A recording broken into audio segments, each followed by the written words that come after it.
وأهل بيته الطيبين الطاهرين المعصومين المظلومين المنتجبين المنتخبين الميامين لا سيما على الإمام المنتظر والحجة الثاني عشر الذين أذهب الله عنهم الرجس وطهرهم تطهيرا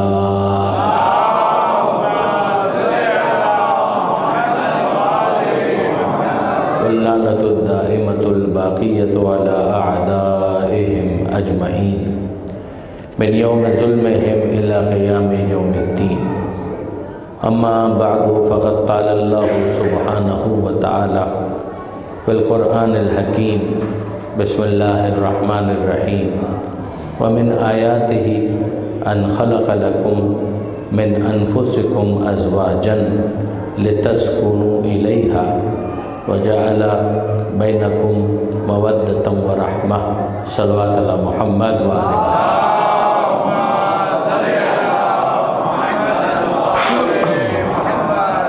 برادران عزیز، ظاہر ہے کہ مجلس منسوب ہے حضرت ام البنین سلام اللہ علیہا سے، اور جناب ام البنین کا سب سے بڑا شرف یہ ہے کہ وہ خانہ مولا کائنات میں جلوہ افروز ہوئیں، وہاں پر انہوں نے امیر المومنین کے ہمسری کا شرف حاصل کیا، اور مولا کائنات نے یہ خواستگاری خود کی اور اس کے لیے اہتمام فرمایا، اور اسی اعتبار سے تمہیداً میں نے آپ کے سامنے جس آیت کو تلاوت کرنے کا شرف حاصل کیا وہ اسی تعلق کے حوالے سے کہ اگر آپ دیکھیں تو پروردگار عالم نے اسے اپنی ایک نشانی کے طور پر بیان کیا۔ یہ سورہ روم کی آیت ہے کہ جس میں پروردگار عالم یہ ارشاد فرماتا ہے، قرآن مجید کا 30واں سورہ ہے سورہ روم، اور سورہ روم کے اندر آیتوں کا ایک سلسلہ ہے کہ جس میں پروردگار عالم نے ایک عنوان قائم کیا کہ وَمِنْ آیَاتِهِ، کہ اللہ کی نشانیوں میں سے یہ بھی ہے، اللہ کی نشانیوں میں سے یہ بھی ہے، اللہ کی نشانیوں میں سے یہ بھی ہے۔ تو نشانیاں بیان تو قرآن مجید کے اندر کئی مقامات پر ہوئی ہیں، مگر یہ انداز بڑا یونیک ہے کہ جہاں پروردگار عالم ایک شے سرخی قائم کرے وَمِنْ آیَاتِهِ، کہ اللہ کی نشانیوں میں سے یہ بھی ہے، اور پھر اس کے بعد اپنی ایک نشانی کو بیان کرے۔ مثلا اسی کے اندر پروردگار عالم نے ارشاد فرمایا اختلاف السنتکم، کہ یہ جو تمہاری زبانوں کا اختلاف ہے یہ اللہ کی نشانیوں میں سے ایک نشانی ہے، یہ جو تمہارے چہروں کے رنگ مختلف ہیں یہ اللہ کی نشانیوں میں سے ایک نشانی ہے۔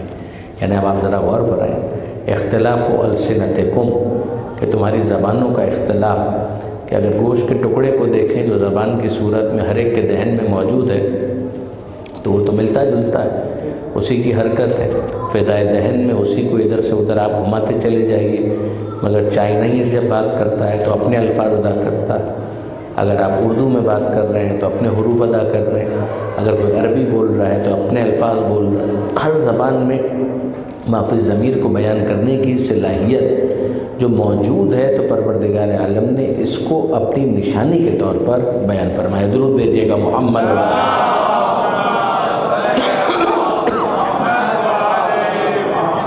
اب آئیے مسنمہ کلام کی آیت کہ جس میں پروردگار عالم یہ ارشاد فرماتا ہے کہ اس کی نشانیوں میں سے ایک یہ بھی ہے کہ ان خلق لکم من انفسکم ازواجا، کہ اس نے تمہارے لیے تمہارے نفسوں میں سے جوڑا بنایا، تمہارے لیے پروردگار عالم نے تمہارے نفسوں میں سے ایک شریک حیات بنایا، یہ اللہ کی نشانیوں میں سے ایک نشانی ہے۔ اور پھر پروردگار عالم فرماتا ہے کہ اس کا آبجیکٹو یہ ہے کہ لتسکنوا الیہا، تاکہ تم اس کے پاس سکون حاصل کرو۔ یعنی یہ تو طے ہے کہ اگر کوئی تنہا زندگی گزارے گا تو اس کو تو سکون نہیں مل سکتا۔ یعنی ہو سکتا ہے کہ کوئی آگے بڑھ کر یہ کہے کہ مولانا جنہوں نے شادیاں کر لی ہیں وہ کون سے سکون میں، تو وہ اگر سکون میں نہیں ہے تو یہ ایک امکان ہے، لیکن اس بات کا امکان بھی ہے کہ وہ مضطرب نہ ہو اور وہ سکون کی حالت میں ہو۔ لیکن یہ تو طے ہے کہ اگر کوئی شخص تنہا زندگی گزارے گا تو وہ تو مضطرب ہی رہے گا۔ اس لیے کہ برادران عزیز، ایک اصولی بات یہ ہے کہ ایک ہونا اور تنہا ہونا یہ صرف خدا کی شان ہے، یہ کسی بندے کی شان ہے ہی نہیں کہ وہ تنہا زندگی گزار سکے۔ جیسے کہ پروردگار عالم نے جو انسان کو پیدا کیا ہے تو پیدا ہی ناقص کیا ہے، یعنی اس طرح سے پیدا نہیں کیا ہے کہ انسان اپنے وجود میں مستقل ہو کر سکون کے ساتھ زندگی گزار سکے، اسے اپنی کمی کا احساس ہوتا رہے گا اور تکمیل کے لیے وہ کسی شریک حیات کا محتاج ہے۔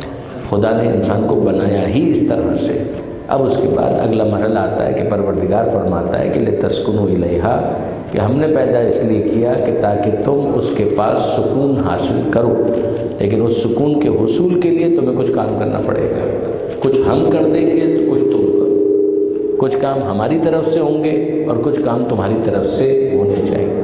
اب یہ جو چیز پروردگار عالم بیان کر رہا ہے یہ کیا ہے؟ اس کو سمجھانے کے لیے میں ایک مثال آپ کی خدمت میں عرض کروں، اور بات کو بہت تیزی کے ساتھ ہمیں آگے بڑھانا ہے۔ مجھے اندازہ ہے کہ آپ نماز سے یہاں پر موجود ہیں، اور انصاف کی بات یہ ہے کہ میں اپنے سامعین کا اتنا امتحان قطعاً نہیں لینا چاہوں گا کہ وہ اتنی لمبی مجلس کے لیے یہاں پر بیٹھیں۔ درود بھیجیے محمد و آل۔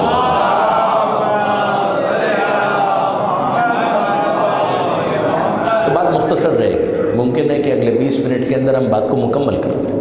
برادران عزیز، میں عرض یہ کر رہا تھا کہ آپ غور کیجیے، یہ بجلی جو آپ کو نظر آ رہی ہے اس کے اثرات، اب میں آپ سے پوچھتا ہوں کہ یہ بجلی چاہیے یا نہیں چاہیے؟ بجلی نہ ہو تو اندھیرا ہے، اندھیرا ہے تو آپ قرآن بھی نہیں پڑھ سکیں گے، دعائیں بھی نہیں پڑھ سکیں گے۔ اگر بجلی نہ ہو تو آپ ایک دوسرے کو پراپر طریقے سے اس مسجد کی فضا کے اندر دیکھ بھی نہیں سکیں گے۔ اگر بجلی نہ ہو تو پیش امام اگر نماز پڑھا رہے ہیں تو آپ اس کی آواز بھی نہیں سن پائیں گے۔ اگر بجلی نہ ہو تو یہ تو خیر سردی کا موسم ہے، لیکن اگر گرمی کا موسم ہوتا تو نہ آپ کے پنکھے چلتے، نہ گھر میں ایئر کنڈیشن چلتے۔ اگر بجلی نہ ہو تو اتنے مسائل ہیں۔ اب میں آپ سے پوچھوں کہ یہ بجلی کیوں فراہم کی گئی؟ تو فراہم کرنے والے کو حق ہے نا یہ کہنے کا کہ یہ بجلی اس لیے فراہم کی گئی تاکہ آپ کو سکون ملے۔ لیکن اب میں آپ سے پوچھتا ہوں کہ کیا ایسا نہیں ہوتا کہ بجلی کی فراہمی ہی کی وجہ سے شارٹ سرکٹ بھی ہو جاتا ہے، بجلی ہی کی فراہمی کی وجہ سے آگ بھی لگ جاتی ہے، بجلی ہی کی فراہمی کی وجہ سے اگر وولٹیج زیادہ آ گیا تو آپ کے اپلائنسز جتنی وہ خراب بھی ہو جاتی ہیں۔ تو اب آپ مجھے بتائیے کہ اگر بجلی کی وجہ سے یہ سارے مسائل ہو جاتے ہیں تو کیا بجلی بنائی اس لیے گئی تھی؟ کہ یہ بجلی اس لیے نہیں بنائی گئی تھی، بجلی تو بنائی گئی تھی روشنی کے لیے، ہوا کے لیے، ٹھنڈک کے لیے، آواز پہنچانے کے لیے، تاکہ آپ کی چیزیں چل سکیں، آپ کا فریج چل سکے، آپ کا واشنگ مشین چل سکے۔ ان تمام مقصود کو حاصل کرنے کے لیے بجلی بنائی گئی تھی۔ لیکن ہوا کیا کہ بعض اوقات یہ ہوتا ہے کہ وولٹیج بڑھ جاتا ہے، ہائپر ٹینشن ہو جاتا ہے، تو پھر اس کے بعد آگ بھی لگ جاتی ہے، خطرہ بھی ہوتا ہے، نقصان بھی ہو جاتا ہے۔ اگر وہ خطرہ ایکسپیکٹڈ ہے تو کیا اس اینٹیسپیٹڈ خطرے کی وجہ سے آپ میں سے کوئی ایسا ہے کہ جو بجلی کو گھر سے نکالنے کے لیے تیار ہو؟ تو سب کہیں گے کہ نہیں جناب، بجلی کو گھر سے تھوڑی نکالا جائے گا۔ تو پھر کیا کیا جائے گا؟ کیا یہ جائے گا کہ اسٹیبلائزر لگائیں گے، اچھے اپلائنسز لگائیں گے، موٹے تار لگائیں گے کہ جن سے بجلی کی روانی ٹھیک رہے۔ ہم کوشش یہ کریں گے کہ شارٹ سرکٹ نہ ہو، ہم بجلی کو گھر سے نہیں نکالیں گے۔ بالکل اسی طریقے سے کہ ممکنہ خطرے کے باوجود بجلی کو ویلکم کیا جاتا ہے، نکال نہیں دیا جاتا، اسی طرح سے تنہا زندگی کوئی حل نہیں ہے۔ انسان اگر شادی کرے گا تو بالکل ہائپر ٹینشن بھی ہو جائے گا، کبھی اسپارک بھی ہو جائے گا، کبھی وولٹیج زیادہ بھی ہو جائے گا، مگر جس طرح سے آپ اس کے حل کے لیے کوشش کرتے ہیں، اس کے حل کے لیے بھی کوشش کرنا، یہ ایک بندہ مومن کا انداز اور طریقہ کار ہونا چاہیے۔ درود بھیجیے محمد و آل محمد۔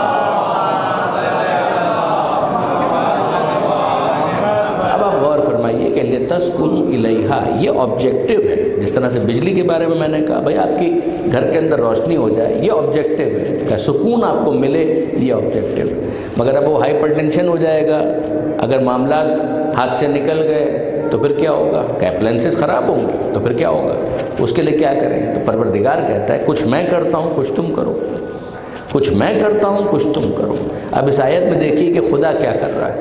تو پروردگار فرماتا ہے کہ اتنا تو میں کر دوں گا تمہارے لیے کہ منہ دکھائی کے طور پر تمہیں ایک تحفہ دوں گا، کہ جس طریقے سے شادی کے موقع پر تحفے دیے جاتے ہیں، اسی طریقے سے خدا کی طرف سے بھی ایک تحفہ ہے۔ ایک تو شریک حیات خود تحفہ ہے، لیکن اس کے بعد دوسرا تحفہ کیا ہے کہ جعل بینکم مودۃ ورحمہ، کہ اللہ نے تم سے وعدہ کیا ہے کہ اگر تم نکاح کرو، شادی کرو، تو میاں بیوی کے درمیان اجنبیت کو ختم کر کے محبت اور رحمت فراہم کرنا، یہ ہمارا وعدہ ہے کہ ان دونوں کے درمیان مودت بھی ہوگی اور رحمت بھی ہوگی۔ آپ جانتے ہیں کہ مودت اس گہری محبت کو کہتے ہیں کہ جس میں اظہار بھی شامل ہوتا ہے، کہ مودت ہوگی، رحمت ہوگی، ایک دوسرے کو برداشت کرو، ایک دوسرے کے مزاج میں کہیں نہ کہیں مخالفت ہوگی، مگر اس کے باوجود ایک دوسرے کو کمپیٹیبل بنانے کے لیے ایک دوسرے کو تحمل کرو کہ یہ ہم کرنے کے لیے تیار ہیں، ہم تم کو اس کے لیے بنیادی کیپٹل فراہم کریں گے، ایک کام تو ہماری طرف سے ہوگا، تمہاری طرف سے کیا ہونا چاہیے؟ اب سنیے، یہ ہے سورہ بقرہ کی آیت کہ جہاں پروردگار عالم فرماتا ہے کہ ہن لباس لکم وانتم لباس لہن۔ یہ میاں اور بیوی کے حوالے سے پروردگار عالم نے انتہائی بلیغ جملہ استعمال کیا کہ شوہر اور زن کا تعلق، میاں اور بیوی کا تعلق ایسا ہے کہ جیسا لباس کا تعلق ہوتا ہے جسم کے ساتھ، کہ ہن لباس لکم، تمہاری ازواج تمہارے لیے لباس ہیں، تم اپنی ازواج کے لیے لباس ہو۔ اب میں آپ سے پوچھتا ہوں کہ لباس کا کام کیا ہوتا ہے؟ یہ وہ آیت ہے کہ جس کے ذیل میں تفاسیر میں آپ دیکھیں تو اتنی تفصیلات ہیں کہ انسان پوری ایک گھنٹے کی تقریر اسی پہ کر سکتا ہے کہ ہن لباس لکم وانتم لباس لہن، وہ تمہارے لیے لباس ہے، تم ان کے لیے لباس ہو۔ لباس کا کام کیا ہوتا ہے؟ لباس کا ایک کام یہ ہوتا ہے کہ لباس سردی سے بچاتا ہے، موسم کی شدت سے بچاتا ہے۔ میں آپ سے پوچھتا ہوں کہ یہ آپ نے کوٹ کیوں پہنا ہوا ہے، جیکٹ کیوں پہنا ہے، سویٹر کیوں پہنا ہے؟ تو آپ کہیں گے موسم ٹھنڈا ہے، تو سردی سے بچنے کے لیے آپ نے کیا کیا؟ آپ نے اونی لباس پہن لیا۔ تو ہم کو سمجھ میں آیا کہ لباس موسم کی شدت کے مقابلے میں ڈھال بن جاتا ہے، سفر بن جاتا ہے، محافظ بن جاتا ہے۔ اب آپ نے غور فرمایا کہ پروردگار عالم یہ کہنا چاہتا ہے کہ جس طرح سے موسم کی شدت کے مقابلے میں لباس تمہاری حفاظت کرتا ہے، اسی طرح سے میاں بیوی کو زمانے کے سرد و گرم کے مقابلے میں ایک دوسرے کی مدد کرنی چاہیے، کہ اس کے لیے تم تیار ہو جاؤ۔ بنیاد کہاں سے ملے گی؟ کہ مودت اور رحمت ہم نے فراہم کر دی، لیکن اب اگلا کام یہ ہے کہ تمہیں ایک دوسرے کو موسم کی شدت سے بچانا ہے، اس کے لیے تم ایک دوسرے کے سپر بنو۔ کہ پھر اس کے بعد لباس کا ایک اور کام ہوتا ہے، وہ کیا ہوتا ہے؟ لباس باعث زینت ہوتا ہے۔ ہم یہ کہتے ہیں کہ یہ لباس آپ پر کتنا اچھا لگ رہا ہے، یہ آپ پر جھچ رہا ہے، یہ پینٹ شرٹ آپ کے اوپر کتنا سوٹ کر رہا ہے، یہ رنگ آپ کے اوپر کتنا اچھا لگ رہا ہے۔ کہ جس طرح سے لباس انسان کے لیے باعث زینت ہوتا ہے، شوہر کو بیوی کے لیے باعث زینت ہونا چاہیے، بیوی کو شوہر کے لیے باعث زینت ہونا چاہیے، کہ وہ ایک دوسرے کے لیے زینت کا باعث ہو۔ اسی لیے ایک دوسرے کے لیے اپنے آپ کو سنوارنا، اس کو آداب میں شمار کیا گیا۔ بہت سارے افراد یہ کہتے ہیں، سمجھتے ہیں، بعض معذرت میں اپنے نوجوان دوستوں کے لیے عرض کر رہا ہوں، غور کریں کہ جب رشتے کے لیے جائیں گے تب تو سنور کے جائیں گے، مگر بعد میں جب شادی ہو گئی تو سنورنے کی ضرورت کیا ہے؟ یہی آپ کی غلط فہمی ہے۔ اسلام اس بات کو پسند کرتا ہے کہ شادی کے بعد بھی شوہر اور بیوی ایک دوسرے کے لیے اپنے آپ کو آراستہ کریں، اپنے آپ کو مزین کریں۔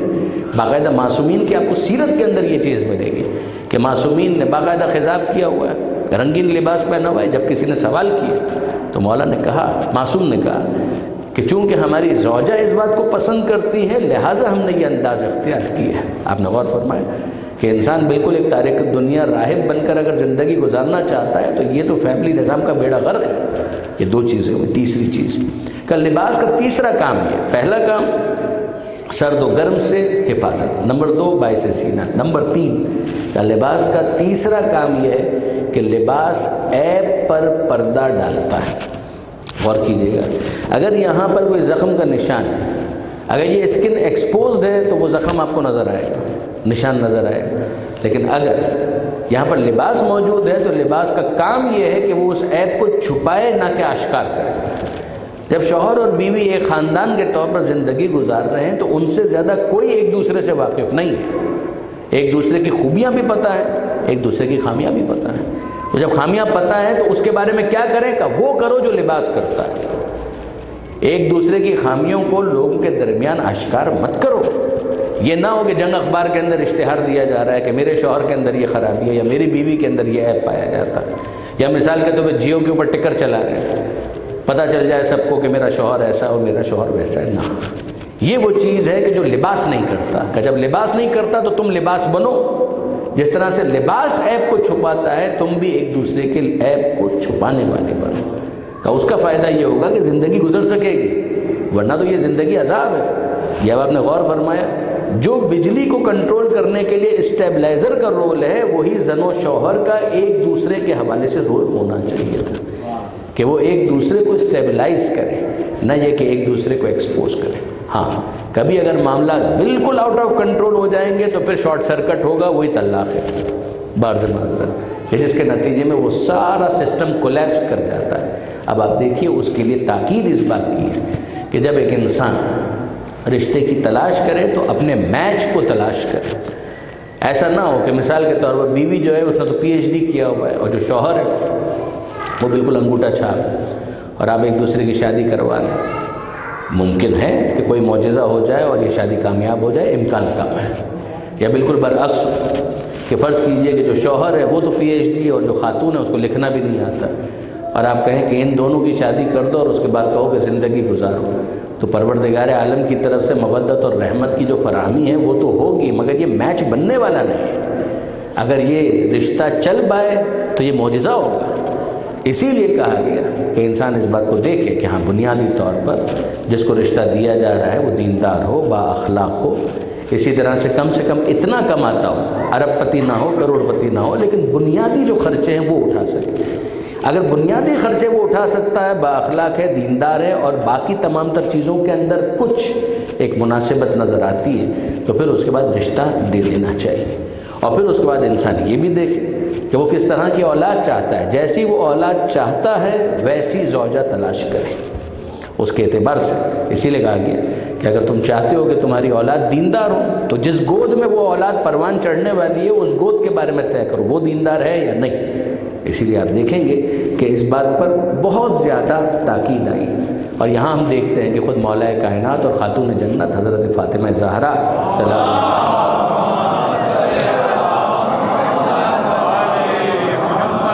خود اس جوڑے کی جو تشکیل ہوئی، آپ جانتے ہیں پروردگار عالم کا یہ فیصلہ تھا. یعنی دنیا کا آئیڈیل ترین اگر کوئی جوڑا ہو سکتا ہے تو وہ کون سا ہے؟ وہ یہ مولا کائنات اور جناب سیدہ، جناب آدم اور جناب حوا بھی نہیں، جناب ابراہیم اور جناب سارہ بھی نہیں. حد یہ ہے کہ ختمی مرتبت اور جناب خدیجہ بھی نہیں. اس لیے کہ یہ سب بہت صاحبان عظمت افراد ہیں، مگر ان سب پیغمبر اکرم سے بڑھ کر تو کوئی بھی نہیں ہو سکتا. مگر جناب خدیجہ اپنی تمام تر عظمت کے باوجود اس منزل پر نہیں ہے جو جناب سیدہ کی منزل. یہ پہلا جوڑا ہے کہ جس میں شوہر بھی معصوم ہے اور زوجہ بھی معصوم ہے، دونوں معصوم. اسی لیے پروردگار عالم نے سورہ رحمان میں اس بات کا ذکر کیا کہ مرج البحرین یلتقیان بینہما برزخ لا یبغیان. اس کی تفسیر ایک یہی ہے برادران اہل سنت کے پاس بھی، ہمارے پاس بھی، کہ مرج البحرین یلتقیان، دو دریا ہیں کہ جنہیں خدا نے جاری کر دیا، جن کا ملاپ ہوتا ہے.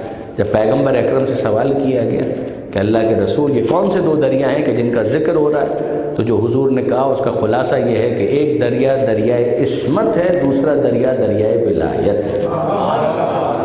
ایک وہ ہے کہ جس کے سر پر تاج عصمت ہے، اور دوسرا وہ ہے کہ جس کے سر پر تاج ولایت ہے. یلتقیان کا یہ علی اور زہرا کی شادی کی بات ہو رہی ہے.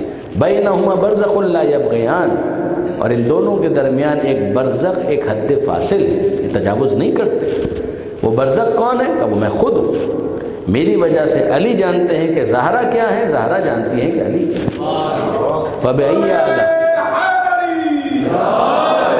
فَبِأَيِّ آلَاءِ رَبِّكُمَا تُكَذِّبَانِ.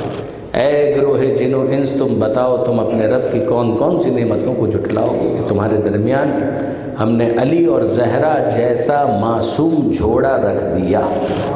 یخرج منہما اللؤلؤ والمرجان. اور پھر یاد رکھنا کہ اس شادی کا نتیجہ کیا ہوگا کہ لولو اور مرجان، موتی اور مرجان اس دنیا میں آئیں گے. تو وہ کون ہے؟ پیغمبر اکرم پھر فرماتے ہیں کہ جب دریا علی اور زہرا ہے تو موتی اور مرجان حسن اور حسین ہے. اور پھر پروردگار ناز سے کہتا ہے کہ فَبِأَيِّ آلَاءِ رَبِّكُمَا تُكَذِّبَانِ، کہ اے جن و انس تم اپنے رب کی کون کون سی نعمتوں کو جھٹلاؤ.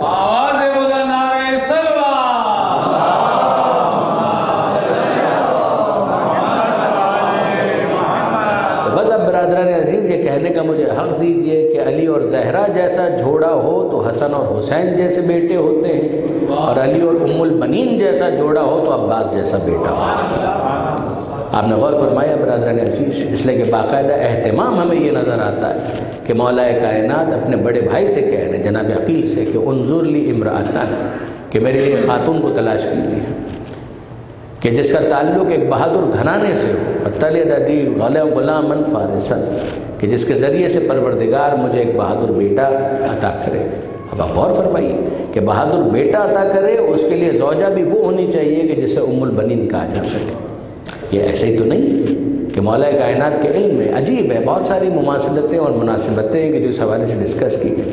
جناب عقیل کا ماہر علم انصاب ہونا اس میں کوئی شبہ نہیں، مگر اس موقع پر مولا کا یہ کہنا، بعض علماء یہ کہتے ہیں کہ مولا کائنات علم امامت رکھتے تھے، ضرورت نہیں تھی، مگر جناب عقیل کو متوجہ کیا گیا کہ جس طرح سے میں کربلا میں اپنی بہادری کا وارث چاہتا ہوں تو تم بھی کربلا میں اپنے کسی وارث کا انتظام کرو۔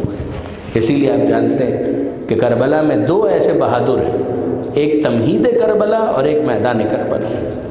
تمہید کربلا ہے کوفہ اور میدان کربلا میدان۔ تو تمہید کربلا کوفہ کے اندر آپ کو عقیل کا لال نظر آئے گا اور میدان کربلا میں علی کا لال نظر آئے گا۔ تو جناب عقیل ابن ابی طالب کے فرزند جناب مسلم بن عقیل اور مولا کائنات کی شجاعت اور بہادری کے وارث جناب ابو الفضل عباس۔ آپ جانتے ہیں کہ اگر آپ زیارتوں کے حوالے سے بھی دیکھیں تو ان دونوں بہادروں کی زیارتوں کے اندر بھی آپ کو عجیب مماثلت نظر آئے گی۔ وہی الفاظ جو جناب عباس کی زیارت کے لیے استعمال ہوئے، تقریباً وہی الفاظ جناب مسلم بن عقیل کے لیے آپ کوفے میں پڑھتے ہیں۔ السلام علیکہ ایھا العبد الصالح المطیع للہ ولرسولہ ولامیر المؤمنین والحسن والحسین، بالکل وہی انداز۔ اشہد انک لم تہن ولم تنکل، میں اس بات کی گواہی دیتا ہوں کہ آپ نے کسی سستی کا مظاہرہ نہیں کیا، آپ نے بھرپور وفاداری کا حق ادا کیا۔ میں اس بات کی گواہی دیتا ہوں کہ آپ عبد صالح ہیں، آپ اللہ کے صالح بندوں میں سے ہیں۔ المطیع للہ ولرسولہ، آپ نے اللہ کی اطاعت کی، اللہ کے رسول کی اطاعت کی، مولا کی اطاعت کی، حسن کی اطاعت کی، حسین کی اطاعت کی۔ جو الفاظ آپ کو حضرت ابو الفضل عباس کی زیارت میں نظر آئیں گے، وہی الفاظ تقریباً جناب مسلم بن عقیل کی زیارت میں نظر آئیں گے۔ جناب عباس کے لیے جناب ام البنین کا انتخاب ہوا، مولا کائنات نے عقیل سے کہا اور ساتھ ہی ساتھ متوجہ کر دیا کہ آپ کو بھی انتظام کرنا ہے تاکہ کربلا میں یا تمہید کربلا میں آپ کی نمائندگی کا بھی انتظام ہو سکے۔ اور اس کے بعد پھر جناب عقیل نے مشورہ دیا کہ میں آپ کو مشورہ دیتا ہوں کہ اس خاتون سے کہ جن کا تعلق بنی کلاب سے، بنی حزام سے، ان سے آپ شادی کیجئے تاکہ پھر آپ کو پروردگار عالم وہ بیٹا عطا کرے کہ جو آپ کا مقصود ہے، جو آپ کی نظر میں ہے۔ اور پھر امیر المومنین کی یہ شادی باقاعدہ ایک اہتمام کے ساتھ ہوئی۔ اور جناب ام البنین کے حوالے سے یہ ملتا ہے، ان کی تاریخ ولادت یا سن ولادت یہ بہت واضح نہیں ہے۔ 5 ہجری اور 9 ہجری ان 2 سالوں کے درمیان کوئی سال ہے کہ جس میں جناب ام البنین کی ولادت ہوئی، اور جناب ام البنین کی شہادت ہوئی ہے 64 ہجری میں، 64 تاریخ تو یہی ہے ایک قول کے مطابق۔ تو تقریباً جناب ام البنین کی جو عمر مبارک بنتی ہے وہ 60 سے کچھ کم، 55 اور 60 کے درمیان، یہ تقریباً جناب ام البنین کی عمر بنتی ہے۔ جناب ام البنین کربلا کے واقعے کے بعد بہت زیادہ سالوں تک زندہ نہیں رہی ہے۔ 61 ہجری کے آغاز میں کربلا کا واقعہ ہے، جو مشہور روایت ہے اس کے مطابق آپ لے لیجیے وہ قافلہ مدینہ منورہ واپس آیا 62 ہجری، اور 62 ہجری کے بعد 63 اور 64 ہجری سے، یعنی 64 ہجری کا یہ جمادی الثانی کہ جس کے اختتام سے کچھ پہلے جناب ام البنین کی وفات ہو گئی، اور جناب ام البنین کو دفن کیا گیا جنت البقیع کے اندر۔ آج بھی وہ احباب کہ جنہوں نے مدینہ منورہ کی زیارت کی ہے وہ میری اس بات کو سمجھیں گے اور بہت اچھی طرح سے سمجھیں گے، ورنہ تو انٹرنیٹ کا زمانہ ہے، آپ اگر انٹرنیٹ کے اوپر بھی سرچ کریں گے تو یہ ساری چیزیں آپ کو مل جائیں گی کہ جنت البقیع میں اگر آج ہم داخل ہوتے ہیں مین دروازے سے تو ہمیں دائیں ہاتھ پر معصومین کی قبریں نظر آتی ہیں، جن میں وہ قبر بھی ہے کہ جو خاتون جنت سے منسوب ہے، امام حسن کی قبر، چوتھے امام کی قبر، 5ویں امام کی قبر، 6ٹھے امام کی قبر، اور پھر ایک طرف الگ سے جناب عباس ابن عبد المطلب کی قبر۔ یہ قبریں ہیں جو ایک احاطے کے اندر ہیں، یعنی جب مسمار کر دیا گیا، ڈیمالش کر دیا گیا جنت البقیع کو، جنت المالا کو، ساری بڑی جگہ، ثقیفہ کو چھوڑ کر ہر جگہ کو مسمار کر دیا گیا. یعنی یہ ہے واقعہ عجیب بات ہے کہ ثقیفہ ایک وہ جگہ ہے کہ جہاں پر آپ کو ہریالی بھی نظر آئے گی، سبزہ بھی نظر آئے گا، باقاعدہ بورڈ بھی نظر آئے گا. باقی تمام جتنی بھی جگہیں ہیں وہاں پر آپ کو اس طرح کی کوئی علامت نہیں ملے گی کہ یہاں پر کیا ہوا تھا، یہاں پر کس کی قبر ہے، کچھ نہیں ملے گی. شرک اور بدعت کی بے بنیاد اور خرافات اور لغو باتیں وہ تو وہاں پر لکھی ہوئی آپ کو ملیں گی اور کچھ نہیں ملے گی. تو یہ ایک طرف جیسے ہی آپ داخل ہوں تو دائیں طرف وہ قبریں تو مسمار کر دی گئی، مزارات کو مسمار کر دیا گیا، مگر آپ پورے بقیع کو دیکھیں گے تو چند قبریں ایسی ہیں کہ جو اب بھی معمول سے تھوڑا ہٹ کے، جو ان کی انفرادیت کے اوپر دلالت کرتے ہیں. یعنی اگر آپ وہاں پر بورڈ تلاش کریں وہ نہیں ملے گا، زری تلاش کریں نہیں ملے گا، قبہ تلاش کریں نہیں ملے گا، وہ کچھ بھی نہیں ملے گا. لیکن اگر آپ باقی قبروں کو دیکھیں اور ان قبروں کو دیکھیں تو آپ کو نمایاں فرق محسوس ہوگا. ایک احاطہ سا بنا ہوگا کہ جس کے اندر وہ قبریں موجود ہیں. ان میں سب سے نمایاں جو احاطہ ہے وہ تو معصومین کا ہے، جو میں نے آپ سے گزارش کی کہ اگر کوئی بقیع میں داخل ہو تو سیدھے ہاتھ پر ہی وہ پورے کا پورا احاطہ آ جاتا ہے. اب اگر آپ سیدھے ہاتھ پر جانے کے بجائے الٹے ہاتھ پر دیکھیں تو آپ کو ایک اور احاطہ نظر آئے گا کہ جس کے اندر 3 قبریں، ایک اس میں ہے جناب صفیہ، دوسری جناب عاتقہ اور تیسری جناب ام البنین. یہ 3 قبریں 2 پیغمبر اکرم کی پھپھیاں اور ایک مولا کائنات کی زوجہ جناب عباس کی والدہ. یہ 3 قبریں ایک احاطے میں. اب اس کے بعد آپ بقیع کے اندر آگے اگر چلتے چلے جائیں تو بہت ساری قبریں ہیں کہ جو اسی طریقے سے، یعنی اگر 20-25 قبریں 30 قبریں شاید آپ کو ایسی مل جائیں کہ جو نمایاں ہیں. بعض ازواج رسول کی، بعض بنات پیغمبر کی طرف جو منسوب ہیں ان کی قبریں، جو ان کی ربیبہ لے پالک جن کو پیغمبر اکرم نے پالا تھا. برادران اہل سنت عام طور پر ان کو بیٹیوں کے طور پر بیان کرتے ہیں. جناب عبداللہ ابن جعفر طیار کی قبر وہاں پر آپ کو ملے گی. جناب عقیل کی قبر جن کا ابھی تذکرہ میں کر رہا تھا وہ بھی وہاں پر اسی طرح کے ایک احاطے کے اندر. اسی طریقے سے بعض جو اہل سنت برادران کے فقہاء ہیں، امام شمار ہوتے ہیں، ان کی بعض قبریں ہیں جن کو نمایاں کیا گیا. پیغمبر اکرم کے وہ فرزند جناب ماریہ قبطیہ کے بطن سے جو تھے جناب ابراہیم، ان کی قبر الگ سے احاطے کے اندر ہے. اسی طریقے سے شہداء احد جو احد میں زخمی تھے اور یہاں پر آ کر جن کا انتقال ہوا مدینہ منورہ میں. اسی طرح سے واقع حرہ کہ جو یزید کے زمانے میں مدینہ کو تاراج کیا گیا تھا، تو اس تاراجی مدینہ کے زمانے میں جن کو شہید کیا گیا ان کی قبروں کو احد کے ان زخمی شہداء کو کہ جن کو بعد میں شہادت نصیب ہوئی ان کے ساتھ ایک احاطے کے اندر دفن کیا گیا. اس طرح سے اور بھی بہت ساری قبریں ہیں جو آپ کو مل جائیں گی. مگر سب سے نمایاں داخل ہوں دائیں ہاتھ پر اہل بیت، بائیں ہاتھ پر پیغمبر اکرم کی 2 پھپھیاں اور انہی کے ساتھ جناب ام البنین کی قبر ہے. یاد رکھیے گا برادران عزیز، شاید یہ ہماری طرف سے زیادتی ہوگی اگر ہم مدینہ منورہ کی زیارت سے غفلت کریں. یہ قابل قبول نہیں ہے. میں اکثر مجلسوں کے اندر بھی کہتا ہوں، دروس میں بھی کہتا ہوں، آج بھی کہوں گا، مدینہ اور مکہ سادات کی جگہ ہے. اگر مکے میں خانہ کعبہ کے اندر بتوں کو لا کر رکھ دیا گیا تھا، اس سے خانہ کعبہ بتوں کا نہیں ہو گیا، خانہ کعبہ خدا ہی کا ہے. بالکل اسی طریقے سے مکہ اور مدینہ سادات کا ہے، مکہ اور مدینہ آل محمد کا ہے. اگر فرض کیجئے کہ حالات نامساعد بھی ہیں تو اس کا یہ مطلب تھوڑی ہے کہ انسان حج پر جانا ترک کر دے، اس کا یہ مطلب تھوڑی ہے کہ انسان عمرے پر جانا ترک کر دے. 6 معصومین کی قبریں ہیں مدینہ منورہ میں، اور اس کے علاوہ کتنے مزارات مکہ میں، مدینہ میں. ہم جناب ابو طالب کے نام پر جان چھڑکتے ہیں، جناب خدیجہ کے نام پر جان چھڑکتے ہیں، جنت المالا میں دفن ہے. کیسے ہم نظر انداز کر سکتے ہیں اتنی اہم زیارتوں کو کہ جن کا نام سن کر ہم وجد میں آ جاتے ہیں. ان کے مزارات اور ان کی قبریں، میں اکثر وہاں پر جا کر یہ جملہ بھی کہتا ہوں کہ یہاں پر ایئر کنڈیشن اگر نہ چل رہا ہو تو کوئی فرق نہیں پڑتا. جن کی عظمت ہمارے دل میں نقش ہے تو ہمیں اس بات سے کیا فرق پڑتا ہے کہ وہاں پر اے سی چل رہا ہے یا نہیں چل رہا، وہاں پر انتظام ہے یا نہیں ہے. انتظام نہ کرنا یہ ان کے خبث باطن کی دلیل ہے، ان کے باطن کے نجس ہونے کی دلیل ہے. مگر ہم اپنے دل میں محبت کا اظہار زبان کے ذریعے سے اس صورت میں کریں گے جب الفاظ زیارت ہماری زبان پر ادا ہو، جب ہم قصائد پڑھیں، جب وہاں پر جائیں، امکانی طور پر 2-3 ہی کی صورت میں جائیں اور وہاں پر جا کر ذکر کریں. میں جانتا ہوں اکثر مومنین جناب ام البنین کی قبر پر تو جانے ہی نہیں دیتے، تو بس دور سے دیکھتے ہیں اور حضرت ابوالفضل عباس کا کوئی کلام جناب ام البنین کی نظر کرتے ہیں، اہل بیت سے متعلق کا کوئی کلام وہاں پر پڑھتے ہیں، آہستہ آواز میں صحیح، نہیں ہے موقع تو کوئی بات نہیں، اس طریقے سے۔ مگر یہ تھوڑی ہوگا کہ ہم مدینے کی زیارت ترک کر دیں، مکے کی زیارت ترک کر دیں، یہ نہیں ہو سکتا۔ یہ جناب ام البنین ان کا واقعاً جو اٹیچمنٹ ہے آل محمد کے ساتھ، ایک تو یہی، کیا عجیب انداز ہے جناب ام البنین کا۔ جانتی ہیں کہ میں کس گھر میں جا رہی ہوں؟ اچھا یاد رکھیے گا کہ جناب ام البنین کے بارے میں ایک ضعیف قول ہے کہ وہ پیغمبر اکرم کی دوسری زوجہ تھی۔ نہ، پیغمبر اکرم کی دوسری زوجہ ہونے کا قول بہت ضعیف ہے۔ پیغمبر اکرم کی زوجہ اولا وہ تو خاتون جنت، کیا کہنا، شہزادی، ان کے برابر تو کوئی ہو ہی نہیں سکتا۔ ان کے بعد خود جناب سیدہ کی وصیتوں میں سے ایک وصیت تھی امامہ، کہ امامہ سے آپ شادی کر لیجئے گا، مولا کائنات کو، کہ مجھے معلوم ہے کہ یہ آپ کے لیے ضروری ہوگا، آپ امامہ سے شادی کیجئے گا۔ یہ وہی پیغمبر اکرم کی جو ربائب ہیں ان میں سے ایک کی بیٹی، ان کے بارے میں جناب خاتون جنت نے خود وصیت کی تھی۔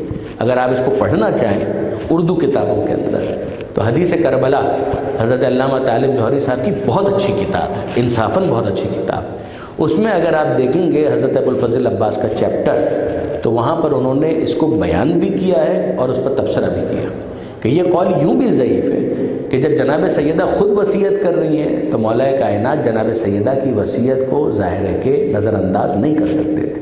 پھر اس کے بعد دوسرا قول آتا ہے اور وہ یہ کہ جناب ام البنین مولا کائنات کی تیسری زوجہ تھی، یعنی پہلی زوجہ خاتون جنت، پھر ان کے بعد جناب امامہ، پھر ان کے بعد جناب ام البنین۔ ایک اور قول یہ ہے کہ ان کے بعد بھی، امامہ کے بعد بھی مولا کائنات کی ایک اور زوجہ ہیں جناب خولہ، جن سے محمد حنفیہ پیدا ہوئے تھے، پھر ان کے بعد جناب ام البنین۔ اور اگر حضرت ابوالفضل عباس ان کا سن ولادت اگر آپ دیکھیں نا تو 2627 ہجری، اس کے اعتبار سے اگر آپ غور فرمائیں تو محسوس یہ ہوتا ہے کہ یہ قول درست ہے کہ جناب امیر المومنین جناب سیدہ کے بعد رشتہ زوجیت میں جن کو لے کر آئے وہ جناب امامہ، پھر جناب خولہ، اور پھر جناب خولہ کے بعد جناب ام البنین، جن کا اصل نام تھا فاطمہ کلابیہ۔ مگر جناب ام البنین نے 2-3 عجیب تفردات کیے۔ نمبر 1، جب ان کا رشتہ ہوا مولا کائنات سے اور حرم میں تشریف لائیں، حجرے میں تشریف لائیں، تو ایک روایت ہے کہ جناب ام البنین نے امام حسن اور امام حسین سے کہا، جب دونوں نے کہا کہ مادر گرامی ہمارا سلام قبول کریں، تو انہوں نے کہا بچوں میں آپ کی ماں بن کر نہیں آئی ہوں، میری مجال نہیں ہے کہ میں یہ کہہ سکوں کہ میں آپ کی ماں ہوں۔ یہ تو مولا کا مجھے احسان ہے کہ مجھے اپنی زوجیت میں قبول کیا، باقی آپ کی ماں تو وہ ہے کہ جن کا نام ہے فاطمہ زہرا۔ میں تو بس آپ کی کنیز ہوں، آپ کی خدمت کے لیے یہاں پر حاضر ہوں۔ یہ میرا کوئی شرف ہے کہ مولا نے مجھے اپنی ہمسری میں قبول کیا اور میں آپ کی خدمت کے لیے یہاں پر اپنا وقت گزاروں۔ ایک بات تو یہ تو دوسری بات یہ کہ جو نام میں مماثلت تھی اس سے بھی روک دی۔ انہوں نے کہا کہ اے امیر المومنین، خدا کے لیے مجھے فاطمہ کہہ کر مخاطب مت کیا کر۔ فاطمہ تو وہی تھی کہ جو فاطمہ زہرا ہے، جو اتفاق سے میرا نام بھی فاطمہ ہے، مگر آپ مجھے فاطمہ کہہ کر مخاطب کرتے ہیں تو بچوں کو ماں پر ہونے والے مصائب اور مظالم یاد آ جاتے ہیں۔ میں پسند نہیں کرتی کہ آپ مجھے پکاریں اور بچوں کی آنکھ میں آنسو آ جائیں، تو کیا ہی اچھا ہو کہ آپ مجھے کسی اور نام سے یاد کریں۔ جس کے بعد پھر مولا کائنات نے جناب ام البنین کو ام البنین کہہ کر مخاطب کرنا شروع کیا، اور ام البنین کا مطلب یہ ہے کہ بیٹوں کی ماں۔ یہ ایک قول یہ ہے کہ ان کے والد نے ان کی کنیت رکھی تھی، اور دوسرا قول یہ ہے کہ امیر المومنین نے جناب ام البنین کے مطالبے پر ان کو ام البنین کہہ کر مخاطب کرنا شروع کیا اور پھر فاطمہ کہنا ترک کر دیا۔ اب اس کے بعد پھر پروردگار عالم نے اس عنوان کو اس طرح سے اس پہ بامسمہ بنایا۔ بیٹوں کی ماں تو پروردگار نے 4 بیٹے عطا کیے، سب سے نمایاں تو جناب عباس، جعفر، عثمان اور عبداللہ۔ پیغمبر اکرم کے ایک بزنس پارٹنر تھے کہ جن کا نام تھا عثمان مظعون۔ مولا کائنات نے کہا کہ میں اپنی اس فرزند کا نام اس کے نام پر، جو صحابی رسول تھے ان کے نام پر عثمان رکھتا ہوں۔ تو یہ 4 بیٹے تو جناب ام البنین کو پروردگار عالم نے دی، کہ جس کے بعد بی بی کا نام اس میں بامسمہ بن گیا کہ کنیت بھی ام البنین اور واقعی بیٹوں کی ماں ام البنین. لیکن اب یہ جو تعلق اور عزاداری کا سلسلہ اور یہ جو وفاداری کا سلسلہ، عزاداری تو بعد میں، وفاداری کا جو سلسلہ ہے، اس کی وجہ سے جناب ام البنین کو پروردگار عالم نے وہ شرف عطا کیا کہ عباس بیٹا ہے ام البنین کا، اور سیدہ کہہ رہی ہیں کہ میرا بیٹا. یہ عجیب ہے. میں نے آپ کے 5 منٹ زیادہ لے لی، میں معذرت چاہتا ہوں، بات کو میں اختتام کی طرف لے کر جا رہا ہوں. یعنی یہ عجیب ہے جو روایات کے اندر آیا ہے. بعض چیزیں مولانا اظہر حسن زیدی صاحب نے بیان فرمائی، بہت معتبر نام ہے. یہ مولانا اظہر حسن زیدی، شہزادی کا حضرت عباس سے تعلق اور جناب ام البنین کا امام حسین سے تعلق. عجیب ہے کہ جناب سیدہ کی شہادت ہوئی 11 ہجری میں، عباس علمدار کئی سالوں کے بعد اس دنیا میں تشریف لا رہے ہیں، مگر ہمیں جناب عباس کے ساتھ شہزادی کا تعلق اس وقت زیادہ سمجھ میں آیا جب ہم مولانا اظہر حسن زیدی صاحب کے ان جملوں پر غور کرتے ہیں کہ جب ابوالفضل عباس پیدا ہوئے تو اس موقع پر مولا کائنات آئے، بڑی منتوں اور مرادوں کے ساتھ عباس کو علی نے خدا سے مانگا ہے. اور جب پیدا ہوئے عباس تو جناب امیر المومنین آئے اور آ کر چہرہ ابوالفضل کو دیکھا اور ایک جملہ کہا، ہے تو بالکل ویسا ہی کہ جیسا میں نے خدا سے مانگا. میں اپنے اس فرزند کا نام اپنے چچا عباس ابن عبد المطلب کے نام پر عباس رکھتا ہوں.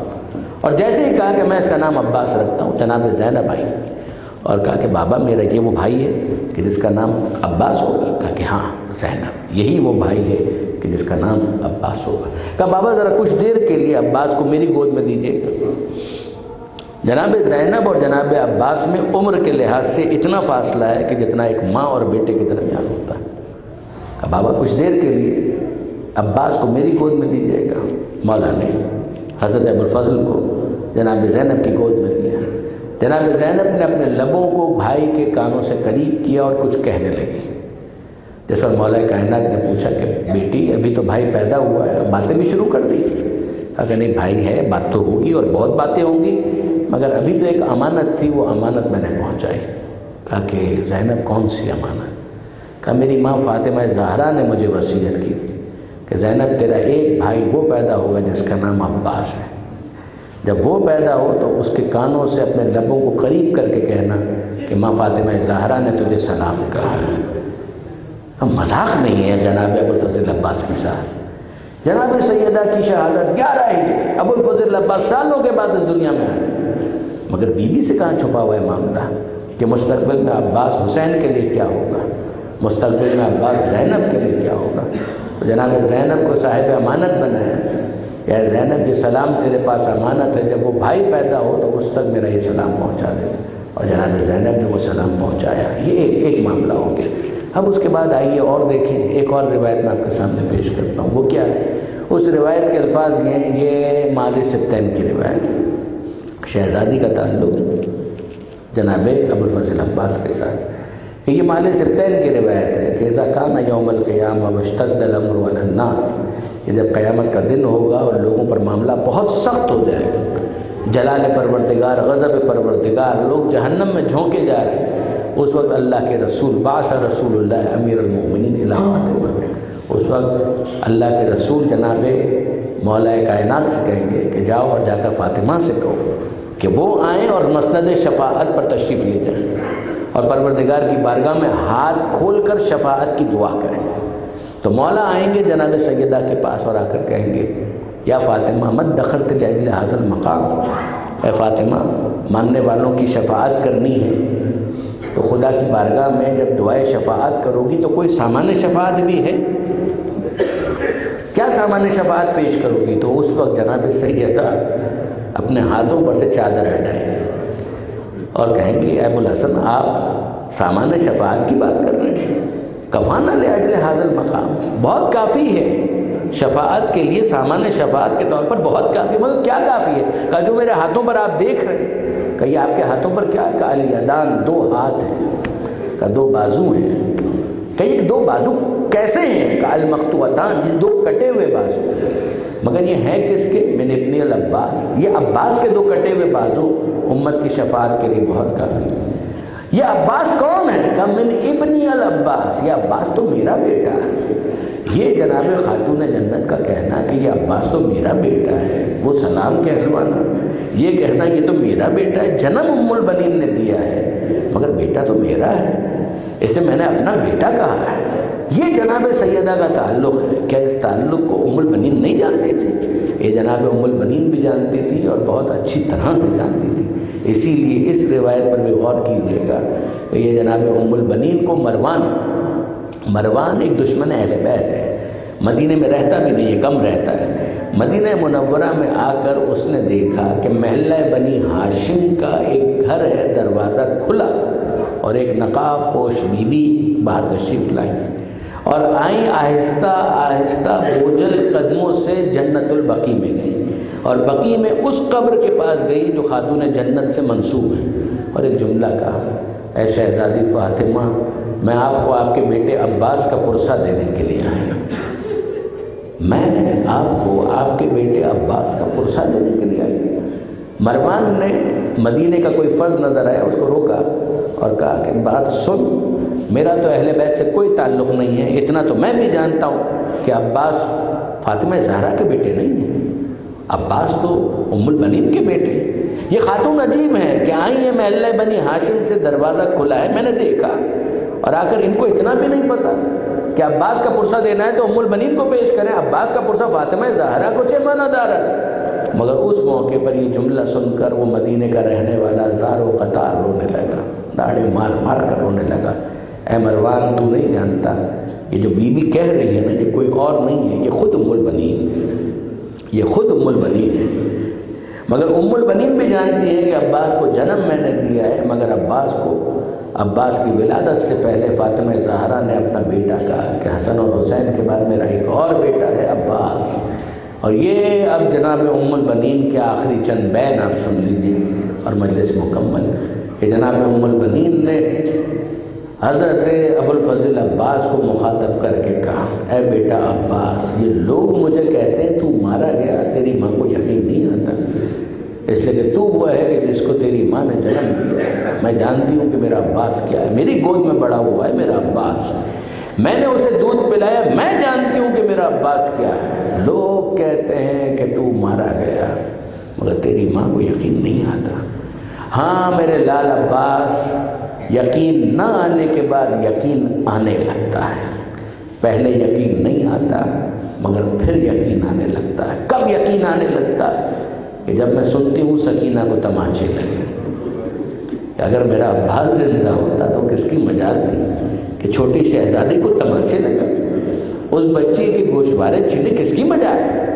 اور بیٹا عباس تیری ماں کو اور یقین آ جاتا ہے کہ تو مارا گیا جب میں سنتی ہوں کہ سید سجاد کا بستر چھین لیا گیا، سید سجاد کو تازیانے مارے گئے۔ اگر میرا عباس زندہ ہوتا مجال تھی کسی کی کہ زمانے کے امام کو اذیت دے، اور میرے لال عباس تیری ماں کو پورا یقین آ جاتا ہے کہ تو مارا گیا جب میں سنتی ہوں کہ زینب کی چادر چھن گئی، کہ اگر میرا لال زندہ ہوتا تو کس کی مجال تھی کہ ثانیہ زہرا کی چادر پر ہاتھ ڈالے اور بازاروں اور درباروں کے اندر۔ الا لعنت اللہ علی الظالمین وسیعلم الذین ظلموا ای منقلب ینقلبون۔ بار الہ اس قلیل توسل کو اپنی بارگاہ میں قبول فرما، مالک ناسوں کو جناب سیدہ کے رومال میں جگہ عطا فرما، مالک بانیان مجلس حاضرین مجلس کی توفیقات میں اضافہ فرما۔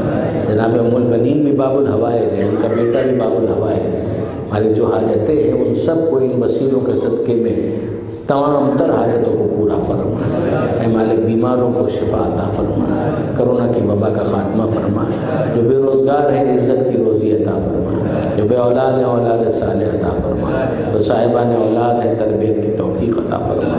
اے مالک تجھے واسطہ محمد و آل محمد کا پریشان حال مومنین کی پریشانیوں کو دور فرما، عزاداری عزاداروں عزاخانوں کی حفاظت فرما۔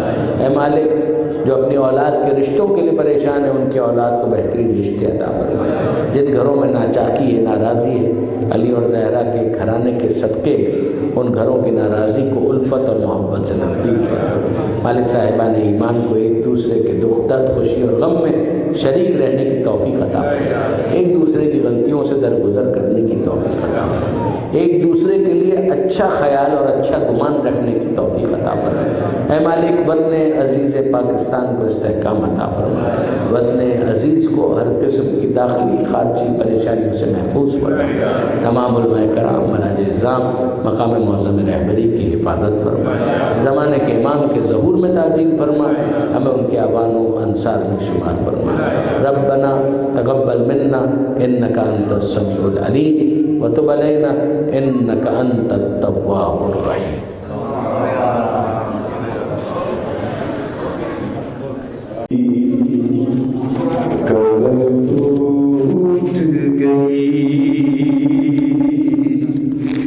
عشق کی مقتل سے صدا آئی، کمر ٹوٹ گئی،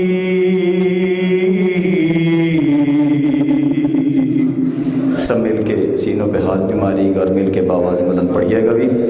ہائے عباس میرے بھائی کمر ٹوٹ گئی، ہائے عباس میرے بھائی کمر ٹوٹ گئی، ہائے عباس میرے بھائی کمر ٹوٹ گئی، ہائے عباس میرے بھائی کمر ٹوٹ گئی، ہائے عباس میرے بھائی کمر ٹوٹ گئی، شکی مقتل سے صدا آئی، کمر ٹوٹ گئی، ہائے عباس میرے بھائی کمر ٹوٹ گئی، ہائے عباس میرے بھائی کمر